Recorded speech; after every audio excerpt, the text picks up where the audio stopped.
Boa noite a todos.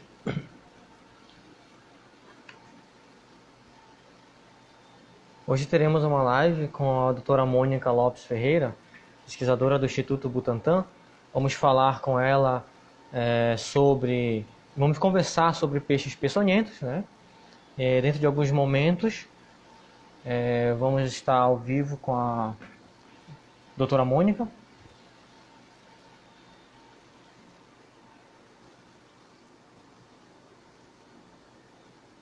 Na nossa live.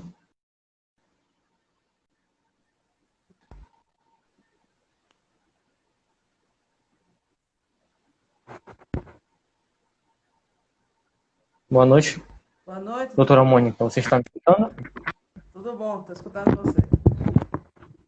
Vou arrumar aqui. Ó.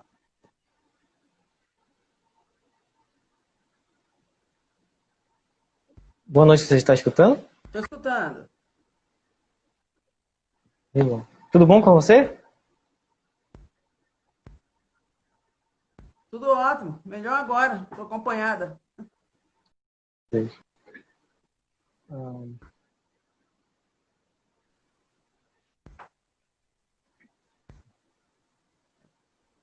Acho que está travando um pouco para mim a internet aqui.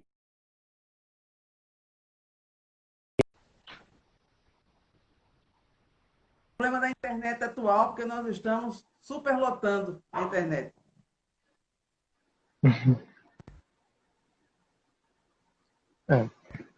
Bom, nós temos um número significativo de pessoas, nós podemos começar. Boa noite a todos, né, que estão participando da nossa 12ª live, né? Hoje nós vamos conversar com a doutora Mônica Lopes Ferreira, né? Nós vamos conversar sobre peixes peçonhentos. Bom, meu nome é Danilo Vitor Vilhena Batista, sou discente do curso de Engenharia de Pesca da turma de 2018, né? E estamos hoje ao vivo da Universidade Federal do Pará, campus de Bragança, especificamente do Laboratório de Probióticos, vinculado ao Instituto de Estudos Costeiros, o IECOS. Bom, professora, doutora Mônica, você pode começar, sinta-se à vontade, você pode se apresentar. Muito bem. Boa noite para você, Danilo. Obrigada pelo convite. Fiquei muito feliz porque o tema, para mim, é um tema com o qual eu trabalho tem 24 anos. Então, eu posso dizer que eu tenho uma certa intimidade com os peixes peçonhentos. Então, vai ser muito bacana a gente conversar sobre eles. E é um prazer estar com vocês, com você, com quem está conosco nesse finzinho de tarde, começo de noite, né, numa sexta-feira. Isso é muito bacana. Bom, eu sou bióloga, eu depois fiz um doutorado em imunologia, mas desde a minha iniciação científica eu sempre trabalhei nessa área que a gente chama de toxinologia, no Instituto Butantan, que é exatamente a disciplina que estuda esses animais venenosos e peçonhentos. Eu, chegando ao Instituto Butantan, eu fiquei muito fascinada pelos estudos que ali ocorriam e ocorrem em animais peçonhentos, mas praticamente naquele momento todos os estudos eram com animais terrestres, né? Nós temos estudos com cobra, com escorpião, com lagartas, nenhum estudo com peixes peçonhentos. De que maneira o peixe peçonhento entra na minha vida? Eu sou alagoana, eu vivi a minha vida inteira em Maceió, cercada, né, por praias. Se nós olharmos para o Brasil, nós temos um país cheio de águas. Um país com muitos rios, com muitas lagoas, com um oceano gigantesco. E nessa quantidade gigante de água que nós temos, são muitos os organismos que vivem dentro desse ambiente, né? E um dos principais grupos que ali estão são os peixes.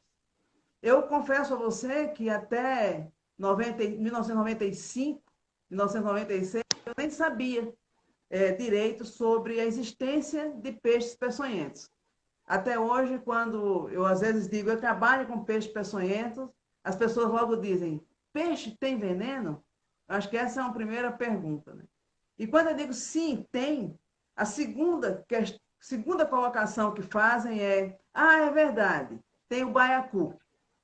Então, eu acho que aqui a gente já pode falar uma coisa que é muito importante, que existe uma diferença entre um animal venenoso e o animal peçonhento.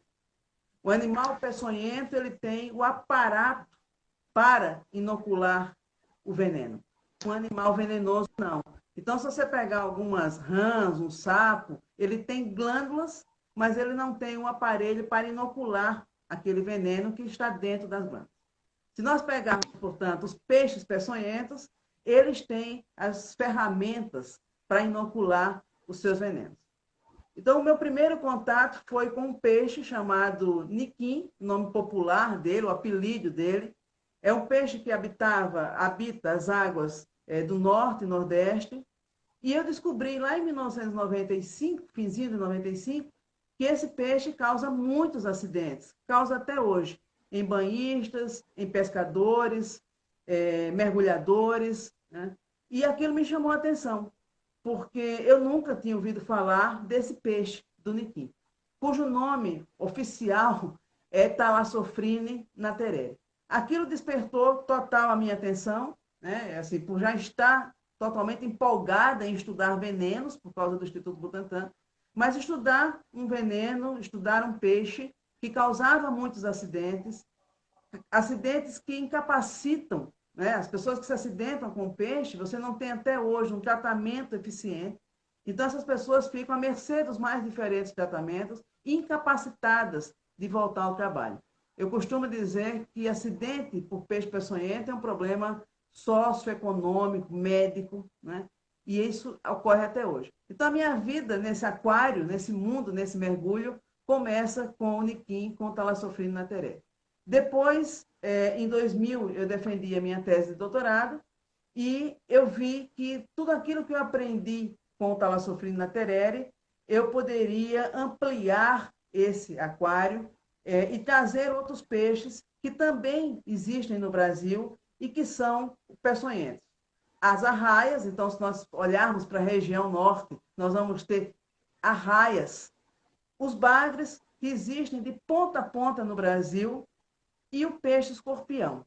Então, esses, eu acho que são duas informações. A primeira, que existe uma diferença entre peçonha e veneno. E eu estou falando agora de peixe peçonhento. E existem 4 importantíssimos no Brasil. O Thalassophrine naterere, que é o niquim, as arraias, os bagres e o peixe-escorpião. Eles possuem a característica de ter glândula de veneno e de ter esses espinhos, esses ferrões. Se a gente lembrar de uma arraia, você vai ver que ela tem aquela cauda e na ponta da cauda ela tem 1, 2 ou até 3 ferrões. Os bagres têm espinhos bem grandes, né? No dorso, ali do lado, tem também na parte anal. O Thalassophrine, o niquim, ele tem 4 espinhos, 2 no dorso e 1 em cada lateral. E o peixe-escorpião, ele que é um primo aí dos peixes conhecidos como stonefishes, que tem na Austrália, ele tem mais de 12 espinhos só na parte dorsal. A diferença entre esses é que o único que tem um espinho, que a gente chama de canaliculado, né, que é que consegue, como uma agulha, que consegue injetar o veneno, é o niquim. Então, existe uma glândula, existe nessa glândula cheia de veneno, um espinho ligado a essa glândula e ele consegue lhe dar uma injeção. Os demais, as arraias, os bagres e o peixe-escorpião, ele tem a glândula, mas ele não tem esse espinho furado. Então, você precisa ter contato com esse espinho e é esse movimento que faz com que o veneno vá entrando no corpo das pessoas. Uma outra informação é que, na maioria das vezes, esses acidentes são no pé ou na mão, né? Principalmente são animais que vivem muitas vezes enterrados em areias, em regiões rasas, né? Então você encontra as arraias em regiões rasas, você encontra o niquim em regiões rasas. O bagre é o peixe que mais causa no Brasil, porque nós temos bagre, nós comemos o bagre. O pintado, o bonito, são bagres e a gente come esses animais. Não tem nenhum problema em se alimentar, porque se você retirar o espinho e a glândula, a carne está limpa, né? Mas o pescador, ele é muito esperto, né? Ele é inteligente, então quando ele pega o bagre, ele logo vai com um alicate, ele corta aqueles ferrões e sendo vendidos, né? Aí nos mais diferentes locais. Mas por ser um peixe, no caso o bagre, que encontra no Brasil inteiro, ele provoca muitos acidentes. E o bagre ainda tem uma coisa interessante. Muitas vezes você está passeando na praia, fazendo a sua caminhada, e você encontra pequenos bagres, né, jogados, porque ele pega, pesca, aquele é pequenininho, não interessa a ele, ele deixa jogado com aquele espinho ali, e as pessoas pisam, e isso provoca muitos acidentes. Uma outra questão importantíssima é que existe pouca notificação desses acidentes. Então, é muito difícil hoje nós falarmos o número, quantos acidentes existem provocados por peixe no Brasil. Porque essa notificação, ela não existe. Isso deveria ser uma exigência do Ministério da Saúde para que todos os postos, todos os hospitais que recebem pessoas acidentadas por peixes, que eles notificassem, dissessem qual era o peixe, onde foi o acidente, e aí nós iríamos ter um mapa desse que vem acontecendo no Brasil.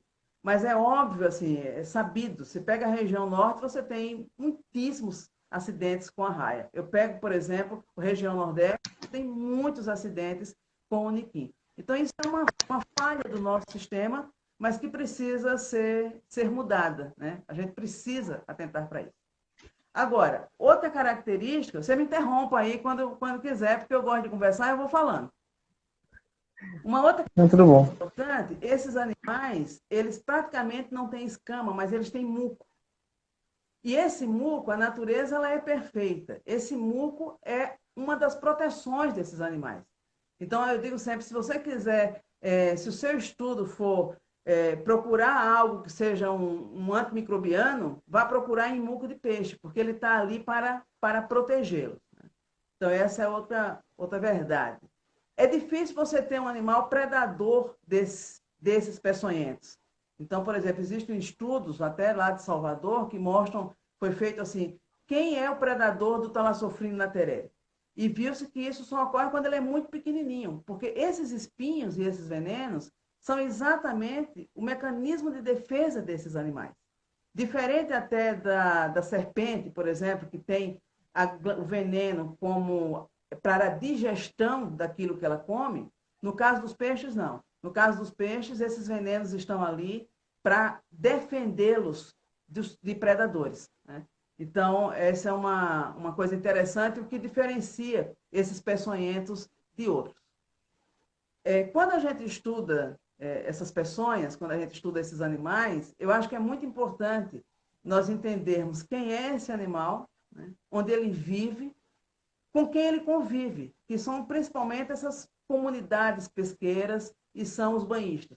Mas é importante, no primeiro momento, nós estudarmos o veneno, para saber o que ele provoca, buscando entender a fisiologia, a patologia do envenenamento, para que a gente chegue em tratamentos adequados. Então, isso foi o que eu fiz, é o que eu faço ao longo dos 24 anos, é estudar esses venenos, quais componentes existem nesses venenos, juntos o que fazem, separados o que fazem, mas também toda moeda tem dois lados, e esses venenos, por uma parte, eles podem provocar, por exemplo, uma inflamação, né, provocar uma necrose, e aí a gente tem dor, edema e necrose como as principais características do acidente provocado pelo peixe. A dor é o comum a todos eles. Você tem depois um edema, né, aquele inchaço que se forma logo após o acidente, e uma necrose, que para alguns, dependendo da quantidade de veneno que é inoculado, dependendo do local, dependendo do peixe, você tem uma necrose que é muito precoce, com 24, 40 horas, 48 horas depois do acidente já existe, e de muito difícil cicatrização. Então, a gente não pode estudar veneno de peixe pensando em veneno de serpente, pensando em veneno de escorpião, porque eles são diferentes. E isso é uma coisa interessante para a gente que estuda, é ter uma cabeça diferente para poder estudá-los. Mas eu vou citar um exemplo que para mim é muito importante, né, para a gente olhar outro lado da moeda, né? Estudando o Thalassophrina naterere, o veneno, nós, ao separarmos cada componente que existe nesse veneno, que vai formar isso todo, nós descobrimos um componente pequenininho, e por ele ser pequeno, né, ele se chama peptídeo, E que esse peptídeo, nossos estudos mostraram que ele tem uma ação anti-inflamatória. Então, ele está ali no peixe, mas não para inflamar, mas para fazer a ação anti-inflamatória. E esse foi um estudo que a gente faz hoje, importantíssimo, porque é o lado bom do veneno, né? E que tem uma ação, esse anti-inflamatório, por exemplo, ele é totalmente eficaz para doenças que são muito importantes para a gente, que é a asma e a esclerose múltipla. Então, é importante a gente ter essa visão ao estudar os venenos, de que eles podem trazer também para a gente ferramentas muito importantes. Eu acho que esse é se você pegar, você pode me perguntar, mas, mano, que tratamento? Quando minha primeira preocupação ao estudar o talassofrine na Terere foi encontrar um tratamento. Porque eu frequento os locais, via as pessoas acidentadas, via o impacto que esse acidente causa, né? Você já pensou? Pensem comigo, um pescador, e o Brasil está cheio de pescadores, amadores, mas que vivem dessa pesca, se sobrevivem dessa pesca, né? Você pensa essa pessoa... Aí no Pará a gente tem o talassofrine, viu? A gente tem o Niquinha aí no Pará. Você pensa essa pessoa, vai pescar, se acidenta e ele passa uma semana, 15 dias, um mês sem poder voltar a trabalhar. Muitas vezes a família inteira faz essa atividade. Você pega o niquim, é um peixe que fica enterrado na areia. Quando a maré seca, ele fica enterrado ali na areia, ele fica 10, 12 horas enterrado. Olha a capacidade que ele tem. 10, 12 horas. E as pessoas cavando aquela areia para tirar um mexilhão, para tirar um marisco, ou ele vem preso na rede de pesca, elas se acidentam com esse animal e aí não existe tratamento. Até hoje não existe tratamento, um tratamento eficaz. Vocês podem me perguntar, mas ué, você não descobriu? Descobri. O melhor tratamento para o envenenamento causado por peixes seria a soroterapia, assim como é para a serpente, assim como é para o escorpião, para tudo isso aí. Mas nós, exatamente por não termos uma notificação, que isso é o que é importante para o Ministério, de quantos acidentes ocorrem por ano, não existe para eles a necessidade de um tratamento de um soro. A gente sabe que produzir um soro não é uma coisa barata, então exige investimentos, e esse investimento até hoje ele não foi feito, e uma das justificativas é a ausência de notificação. Então, nós pensando que o Brasil tem acidente por peixes no Brasil de ponta a ponta e por esses 4 peixes, essa situação já deveria ser mudada, né? Nós deveríamos buscar um tratamento realmente aplicado para esses acidentes. Eu costumo dizer, o veneno do peixe, a peçonha do peixe, ele não mata, mas ele aleja, ele incapacita, né? E isso é um problema, eu acho, gigante. É um problema gigante. Então, essas são, a princípio, algumas das curiosidades, características, né, que eu gostaria de contar e vou deixar para a gente bater um papo agora, mas que eu gostaria de contar. Eu acho que existe ainda muito a ser feito, né, muitíssimo. É um campo muito vasto, um campo que deve ser estudado, explorado no melhor dos sentidos, porque nos traz informações muito importantes, muitíssimas importantes. Eu faço, eu digo eu, mas existe todo um grupo, né, com quem eu tive já o prazer de trabalhar, ou com quem estou trabalhando, por exemplo, quando a gente estuda memória imunológica, através do veneno do peixe. Memória imunológica, hoje, é o que a gente quer para a vacina do Covid. É que a gente tenha uma vacina que induza a memória imunológica. Que a gente tem uma vacina hoje e só precisa tomar daqui a 10 anos. Porque a gente toma a vacina hoje e só precisa tomar daqui a 1 ano. Isso porque o sistema imunológico tem essa capacidade de provocar memória imunológica. Mas não é todo antígeno que provoca essa memória. Então, nós trabalhamos com algumas proteínas vindas, por exemplo, do talassofrine, que a gente já sabe que ela provoca essa memória imunológica. Se nós descobrirmos qual é o caminho imunológico que ela faz, isso pode ter uma repercussão muito grande para a memória imunológica, para a produção de uma vacina, né, para o roteiro da produção de uma vacina. E eu acho que seria, talvez poucas pessoas pensem que estudando um veneno de um peixe, a gente possa estudar memória imunológica e possa ajudar a produzir uma vacina. Talvez poucas pessoas pensem que estudando o veneno de um peixe, eu posso encontrar nele uma substância que pode ser um medicamento para asma e para esclerose múltipla. Então, eu acho que quando a gente fala de venenos, tem que ter essa mente aberta, né, para todas essas possibilidades. E é esse mundo que eu venho, que eu estou mergulhada, tem 24 anos. Então, eu acho que, além de estudar os venenos, é a possibilidade de formar pessoas a partir desses estudos, educar as pessoas a partir do conhecimento que a gente gera com esses estudos. Então, é um campo que não para.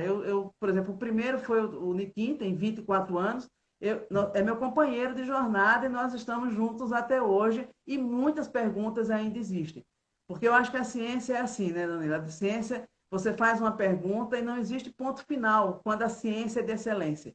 Você faz uma pergunta, responde essa pergunta e, a partir dessa resposta, vários caminhos se abrem e tantas outras perguntas se abrem. Eu acho que esse é o fascínio da ciência, né? É possibilitar que a gente não pare nunca, né? Que a gente estude sempre, que a gente seja sempre desafiados, né, a responder as perguntas. Então, é esse primeiro painel. Agora eu vou deixar que você me provoque aí com alguma coisa e a gente vai batendo esse papo. Bom, alguém no nosso chat tem pergunta para a doutora Mônica? Pode colocar aí no chat que a gente faz para a doutora. E, doutora, uma pergunta. Sabemos que existem muitos acidentes, né, como a senhora mesmo mencionou, e já presenciei alguns, e até mesmo quando eu gosto muito de sair para pescar com os amigos, né, e já teve situações de pegar bagre e na hora de tirar o anzol, eu encostar no ferrão, ou seja, ser ferroado por ele. E é uma dor bem grande, né? Nesse caso, tem casos que o bagre ele fica preso, grudado na pele, né, na musculatura. E eles têm umas ranhuras no ferrão e às vezes para tirar pode rasgar e causar um pouco mais de dor. Nesse caso, a gente tira ou procura um hospital? O que a gente pode fazer? A indicação, você deu um excelente exemplo. O bagre é bem isso. O bagre, ele é perigoso porque a gente tem ele no Brasil inteiro. Bagre de água salgada, bagre de água doce. Isso é um porém. O bagre, realmente, ele fica... Muitas das fotos de acidente que a gente vê com bagre é o pé do indivíduo com o bagre pendurado ali no pé, né? Uhum. Ferrão. Esse ferrão é o que eu disse, ele é um ferrão serrilhado, né? É uma serrinha, e quanto mais você mexer nesse ferrão, mais veneno você está mexendo, mais você está mexendo nas glândulas que estão dispersas por esse ferrão. Então, quanto mais movimento você faz, mais veneno existe a possibilidade de entrar ali naquele fluido. Então, o aconselhável para qualquer acidente por peixe, seja ele o bagre, seja ele o niquim, seja ele a raia ou o peixe-escorpião, é procurar um hospital. É procurar um hospital mais próximo para que, principalmente o bagre, ele possa fazer essa quase que uma intervenção cirúrgica para retirar esse espinho. Porque se você mexer, a coisa só piora. E aí eu acho que vem um outro aspecto do acidente com peixe. São os inúmeros tratamentos caseiros que existem. Então, por exemplo, eu acho que é muito importante a gente respeitar o outro, prestar atenção no que o outro está falando. E o outro, nesse caso, eu diria em caso de peixes, é o pescador. O pescador, às vezes, intuitivamente, ele tem ideias, ele busca soluções. No começo das minhas jornadas, eu escutava muito o pescador dizer, eu coloco urina, o xixi, e isso melhora.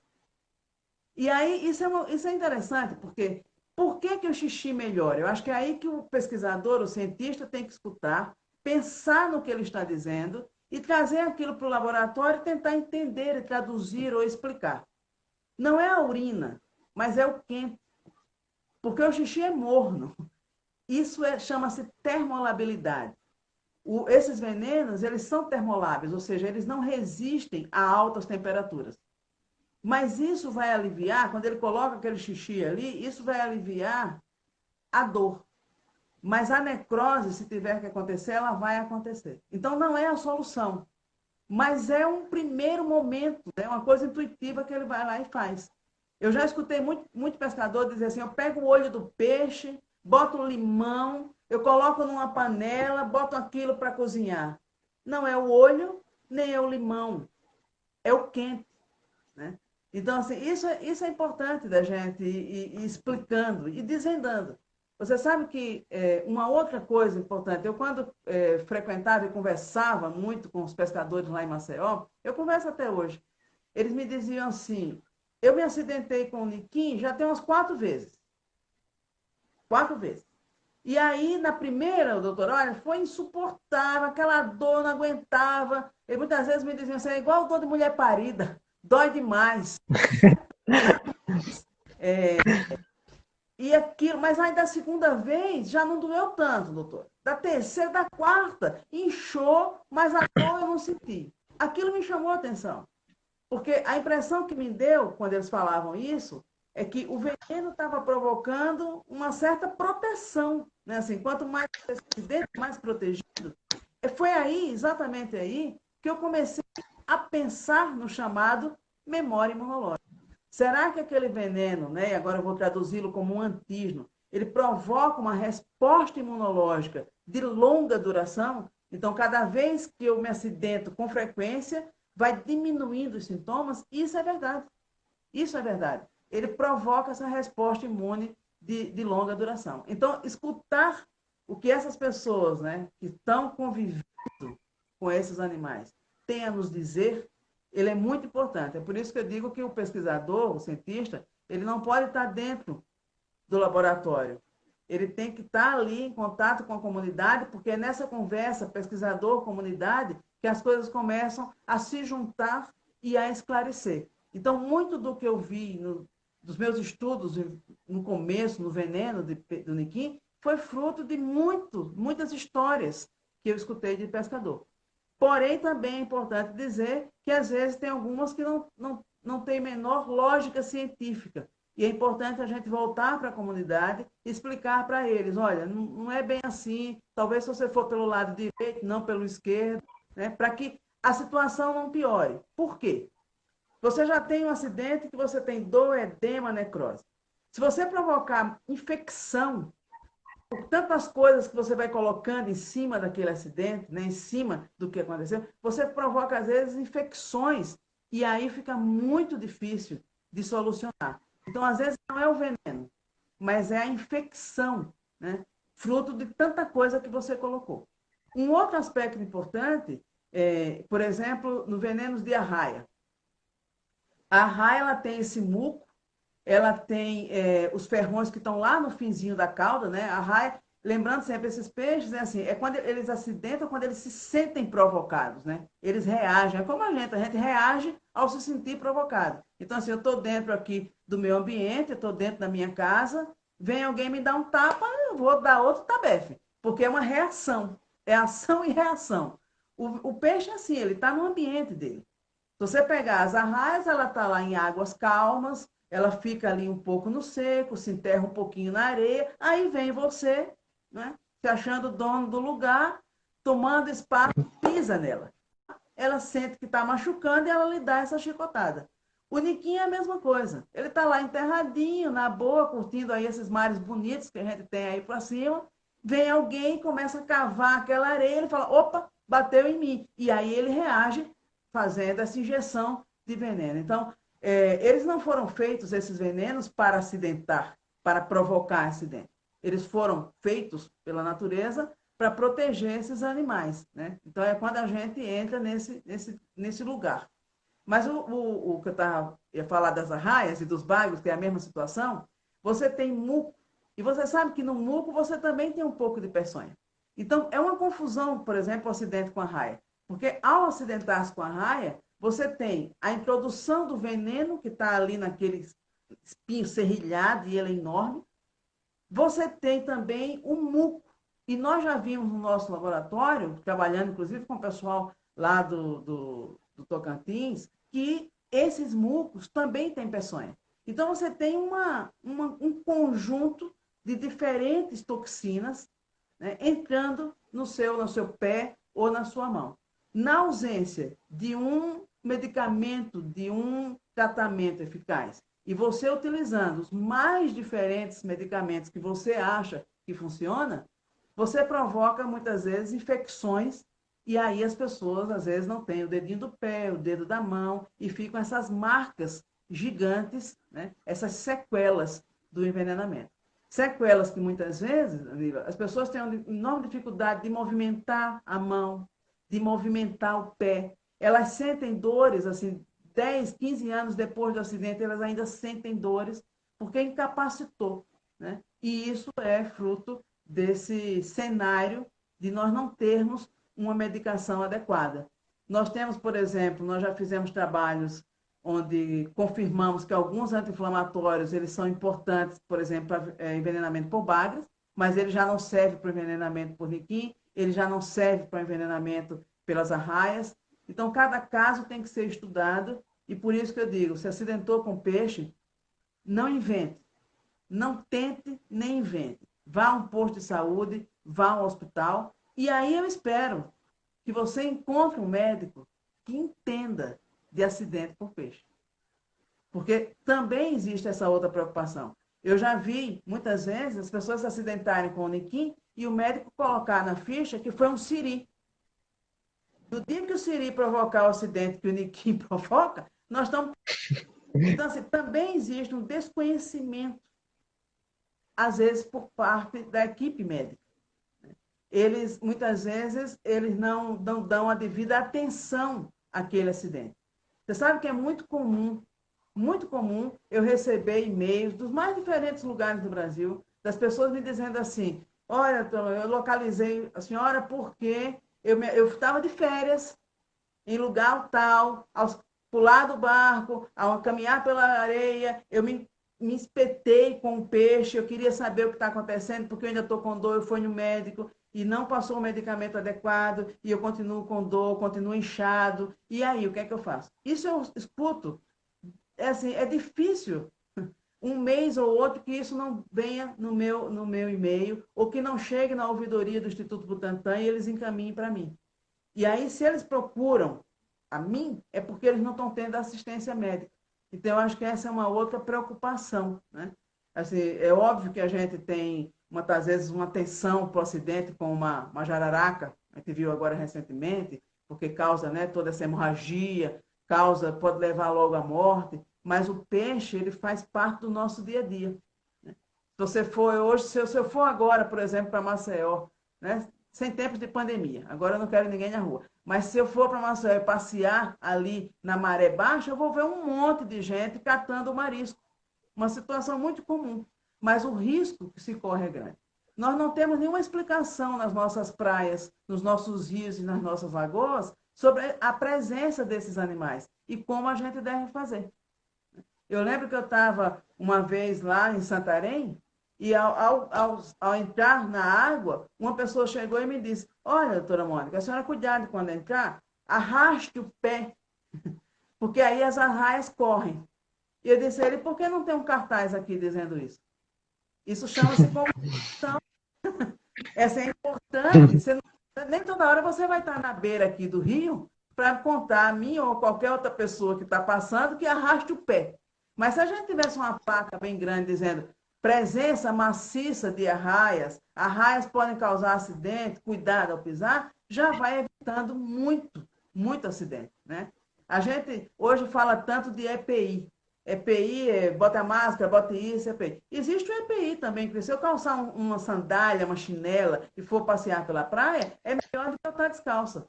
Porque se eu encontrar pelo menos um bagre, um nequim, o espinho vai entrar, vai ficar preso ali numa borracha, num sapato. Mas isso não está escrito em canto nenhum. Então, eu acho que a proposta que você fez, né, Danilo, de falarmos sobre os peixes é muito importante, porque é um alerta, assim. Olha quanta coisa pode ser evitada se nós tivermos comunicação, se nós soubermos, se nós tivermos conhecimento. E aí eu acho a importância de estarmos hoje distantes fisicamente, eu, você e os que estão conosco, mas dispostos a adquirir conhecimento, porque a aquisição de conhecimento que provoca uma mudança de comportamento. Então, eu tenho certeza que aqueles que hoje estão nos escutando, estão conosco, dispostos a escutar conhecimento, no fim de tarde, quando podia estar aí tomando sua caipirinha, pode tomar depois, tomar a caipirinha, está aqui escutando que, olha, o Brasil está cheio de peixe peçonhento. Nós temos 4, arraias, bagre, peixe-escorpião e niquim. É preciso comunicar às pessoas que eles existem, que podem causar acidentes, que esses acidentes causam dor, edema, necrose, incapacitam, alejam, deixam as pessoas sem movimento. Mas que se a gente não fizer uma pressão para que haja notificação, nada vai mudar e nós vamos continuar mergulhando em águas onde a gente pode encontrar esses animais, podemos ter acidentes, vamos ficar à mercê dos mais diferentes tratamentos e isso não vai ser bom para ninguém.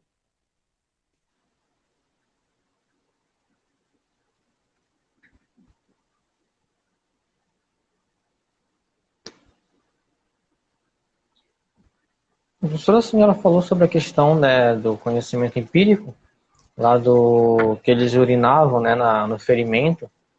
E eu recordo que existem casos também que, por exemplo, quando a pessoa... Porque é mais difícil, é mais fácil, por exemplo, você ser ferroado por um bagre e o bagre ficar preso no pé, na perna, né, ou no braço, por exemplo, do que uma raia. Porque uma raia, normalmente, quando ela ferroa, né, ela ferroa e solta. E acaba, como ela tem aquele ferrão serrilhado, acaba meio que rasgando a pele.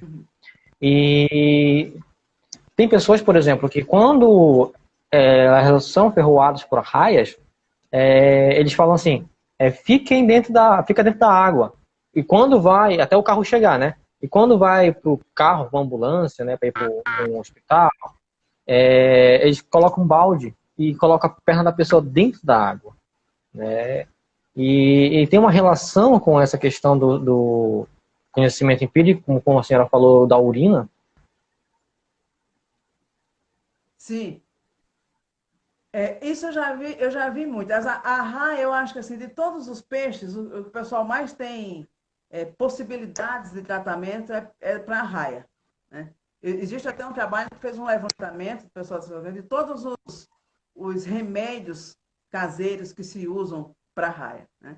E um pouco da água é porque essa água tem uma temperatura. Né? Quando a gente está dentro da água, a gente está mais leve, a gente se sente melhor. Então tem toda essa história da água. Mas é um pouco perigoso isso. Porque é isso que eu estou falando. Você pode ter contaminantes nessa água. E isso só vai agravar o quadro. Então, assim, é o repouso, é manter essa perna em repouso, é não ter muito movimento, mas a água pode ser uma coisa muito ruim, dependendo do local que você está.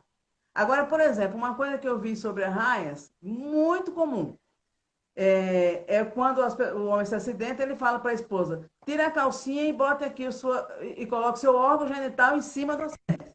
Eu digo que isso é o seguinte, a maior prova de amor que eu já vi. Isso é uma grande prova de amor. É uma grande prova de amor. Mas tem dois fundamentos isso. Olha, tem dois fundamentos. Um é o quente. E aí eu posso dizer, quanto mais quente for a esposa, melhor será. O outro, estamos falando de uma região feminina que também está cheia de mucos protetores. Mucos para evitar doenças. Então, assim, também, assim, eu sempre brinco com essa história, eu rio, mas é muito inteligente. Porque primeiro você está dizendo a ela, me prove que você me ama. Segundo, você quer ver, constatar se ela é quente mesmo ou não. E o terceiro é que existem mucos que são protetores. Então, é que eu falo assim, se você traduzir isso que as pessoas estão falando, né, para linguagem científica acessível, né, a gente vai poder dizer a ele, não precisa ela passar por isso não, mas coloca um paninho quente nessa região, corre logo para o médico, né, coloca alguma coisa antimicrobiana que vai facilitar a vida, que vai melhorar a situação. Então, eu acho muito importante a gente dar o que as pessoas... Muitas vezes eles usam muitas plantas. E hoje a gente já sabe que muitas das plantas que são utilizadas, macerada, a casca, tem atividade anti-inflamatória. É óbvio que não vai ser de imediato, você vai macerar lá aquela folha, mas é intuitivo, ele sabe assim, isso tem uma atividade anti-inflamatória. Então pode ser bom sim. Né? Então, eu acho sempre que esse casamento do que as pessoas sabem, né? Idealizam como saber, com a comprovação científica, se aquilo realmente é real, é verdadeiro, é para mim o casamento perfeito. É a ciência com as informações que estão vindas, né?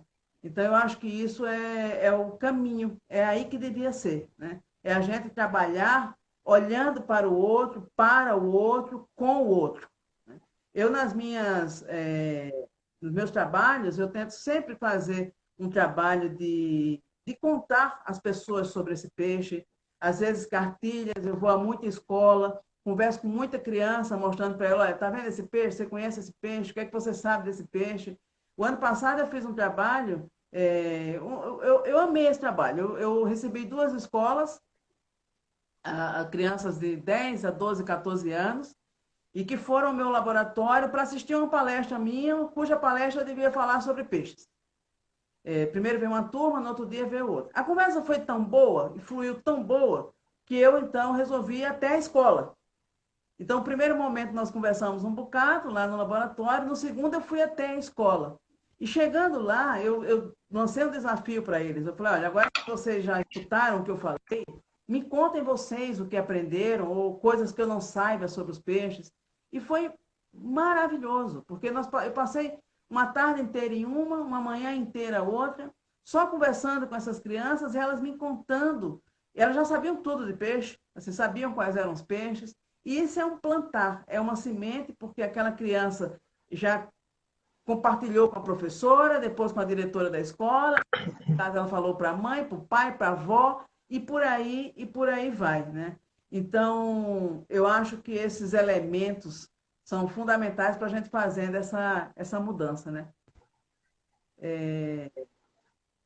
A copaíba, né? Estão perguntando aqui se usa a copaíba. Olha, não dá para a gente hoje falar assim, use esse óleo X ou esse medicamento Y para tratamento no Brasil. Porque não existe. A única coisa que foi feita, nós fizemos no nosso laboratório, que foi com a produção de um soro, inicialmente um soro produzido em camundongos, depois em cavalos, mas infelizmente não chegou, não foi adiante, e o soro conseguia neutralizar o edema, ele conseguia neutralizar a dor, ele não deixava que a necrose ocorresse. Então, eu hoje digo muito claramente que, para mim, tratamento para acidente por peixe, como é na Austrália, é soroterapia. Isso, para mim, é muito claro. Aqui, eu acho que a gente tem inúmeras opções de tratamentos vindo da natureza, mas que eles precisam vir para o laboratório para a gente comprovar se realmente eles seriam eficazes para esses acidentes. Agora, é óbvio, né? Eu hoje acompanho muitos médicos que recebem pacientes, pessoas que se acidentaram, e uma das primeiras coisas que eles usam é analgésico injetável, depois eles usam anti-inflamatório, eles usam antimicrobiano quando tem infecção. Então, eles vão usando o arsenal de medicamentos que existem hoje, né, para tentar minimizar aqueles efeitos que as pessoas estão sentindo. Eu acho que é um campo aberto, né, para ser estudado. Vocês aí no Pará têm uma fauna medicinal gigante. Esses peixes existem aí. Então, estudar essa fauna versus o acidente desses peixes é um campo aí para ser trilhado, né?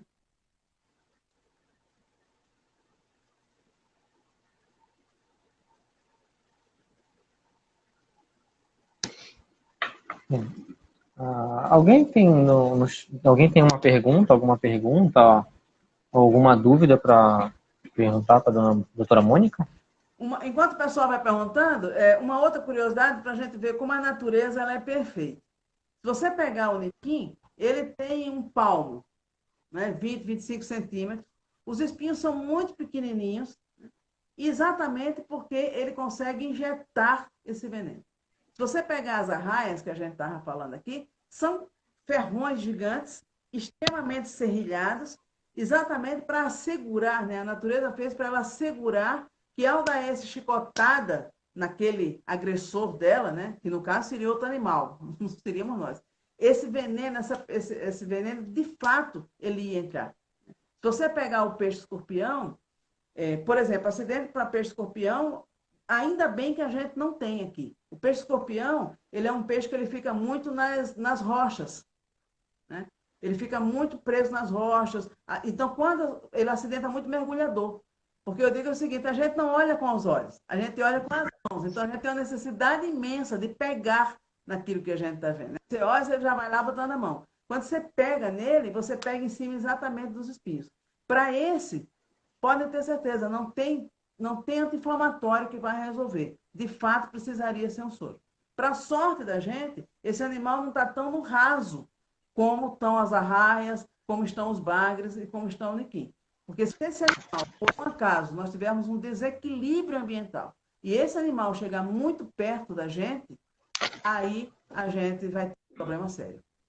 Se existe alguma espécie de pescado que seja tão peçonhenta quanto as cobras, olha, eu não gosto de medir o poder das pressões, porque o veneno de uma cobra, ele, óbvio, veneno de uma coral é extremamente letal. É um dos venenos, um dos piores que tem. Se você pegar o veneno do niquim, de todos os peixes, eu acho um dos venenos mais tóxicos, mais potentes, ele não vai matar, como a coral, mas ele vai aleijar você. Você vai ficar incapacitado, né? Você muitas vezes não vai poder andar, você não vai poder movimentar a sua mão. Então, eu acho que isso não é uma boa situação. Eu sempre digo, a gente quer estar vivo, vivo com saúde. Você quer estar andando, movimentando sua mão, movimentando seu pé. Você não quer passar o resto da sua vida olhando que você não tem um dedo, que sua mão não movimenta, que o seu pé continua doendo, que o seu pé está inchado. Eu acho que isso não é uma situação favorável para ninguém. Então, eu diria que assim, as pressões são todas muito tóxicas, muito perigosas, cada um com as suas características. O veneno, por exemplo, de cascavel é um veneno que não provoca hemorragia, é um veneno que não provoca dor, mas ele traz um efeito neurológico complicadíssimo. Você pega o veneno da jararaca, é um veneno que provoca hemorragia, provoca aquele inchaço, mas para todos os dois você precisa do soro, tanto o neurológico quanto aquele de ação local. Com os peixes eu acho a mesma coisa. Não importa se ele não está matando, não vai matar a pessoa, mas se ele incapacitar e aleijar, eu acho que essa toxina é extremamente potente. No caso, por exemplo, eu estou falando das arraias e dos bagres, que você tem peçonha no muco, peçonha nos ferrões, peçonha distribuída no corpo inteiro, aquilo em contato com você é uma catástrofe.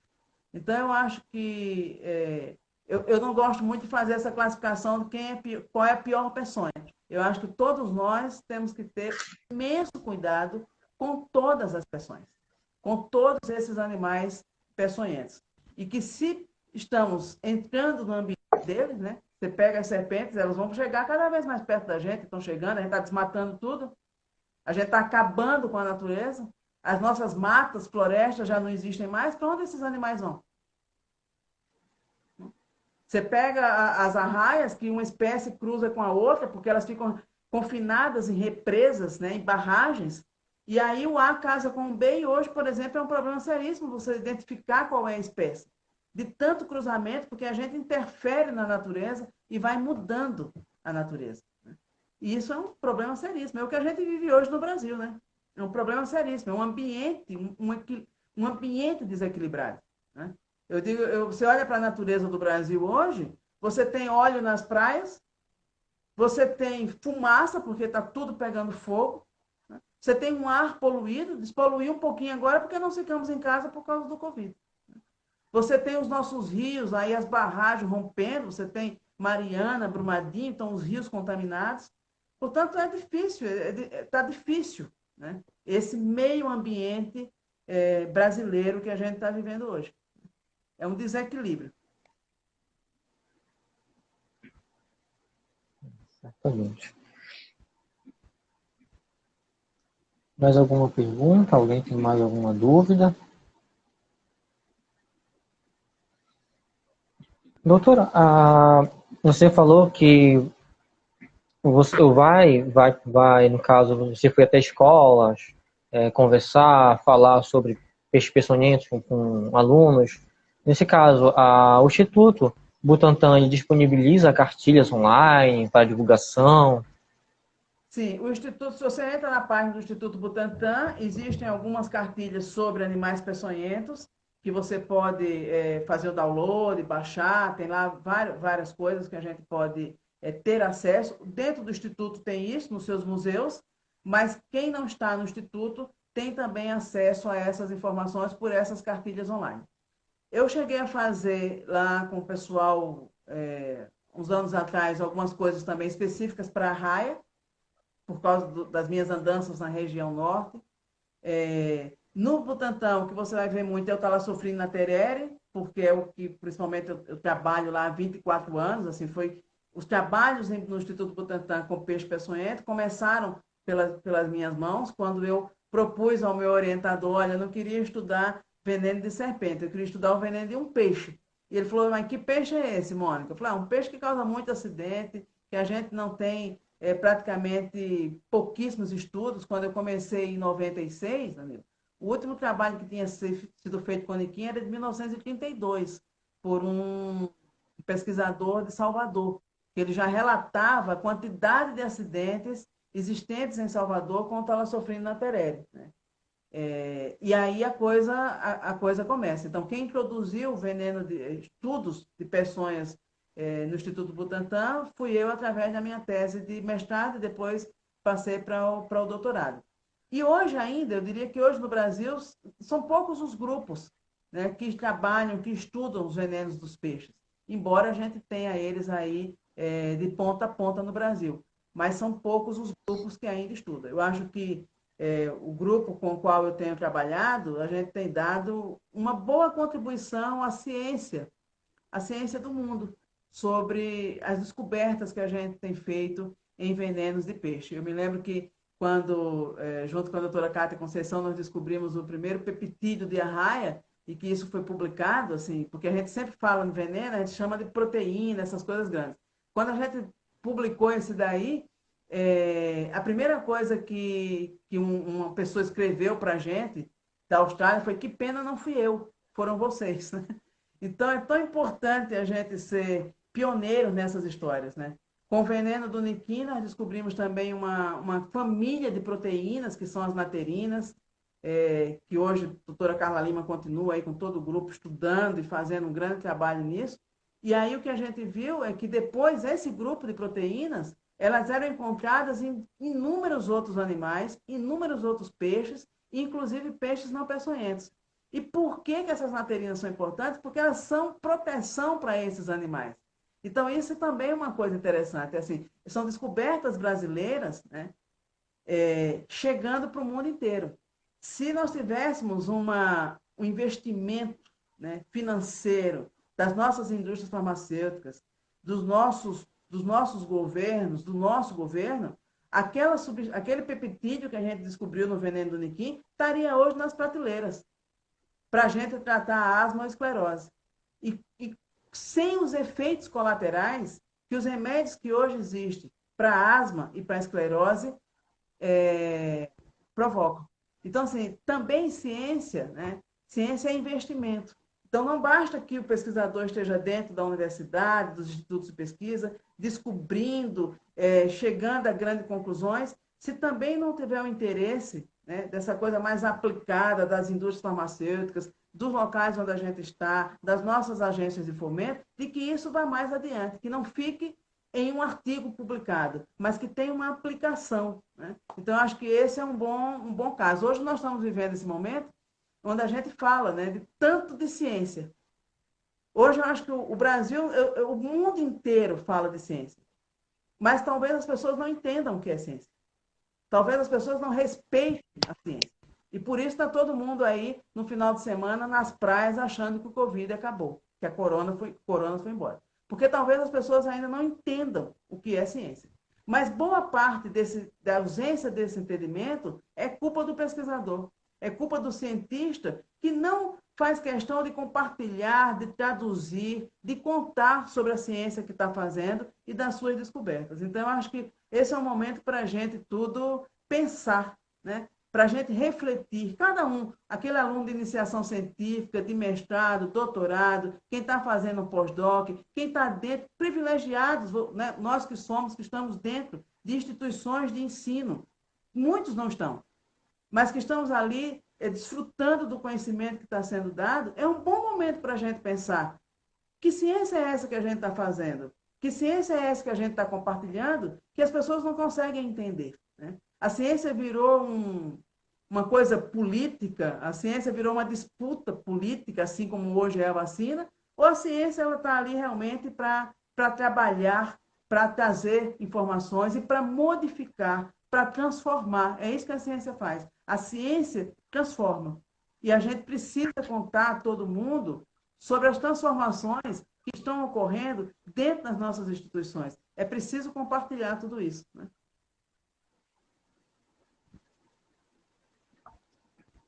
Professora Mônica, a gente pode encerrar a live e começar uma outra?